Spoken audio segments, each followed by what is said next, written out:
¿Cómo están, amigos televidentes? En el día de hoy reciban de parte de nuestro Señor Jesucristo misericordia y paz. Vamos a compartir la palabra de hoy en el libro de Nehemías, capítulo 2, versículo 19.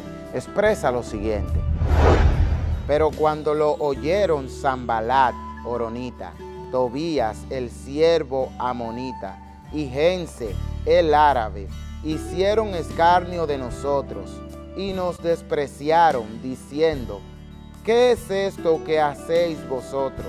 ¿Os rebeláis contra el rey? Amigos televidentes, en medio de esa situación, a Nehemías se le levantaron estas personas y ellos querían hacerle la vida imposible a Nehemías.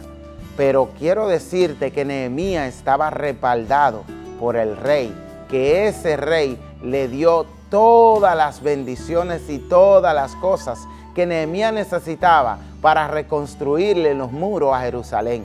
Por eso es que cuando se quieran levantar en contra de tus planes, de tus metas, de tu proyecto, recuerda que tú tienes el respaldo del Rey, del Padre Celestial que está contigo, y nadie podrá hacerte frente.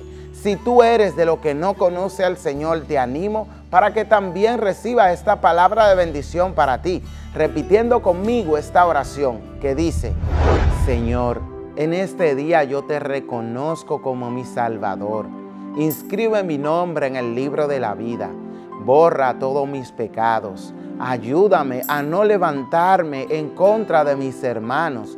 Ayúdame a ayudarle a realizar sus planes, sus metas, su proyecto. Que no me vean a mí, sino que te vean a ti ayudándole, Padre Celestial. En el nombre de tu Hijo amado Jesucristo, te lo quiero pedir, Señor. Amén.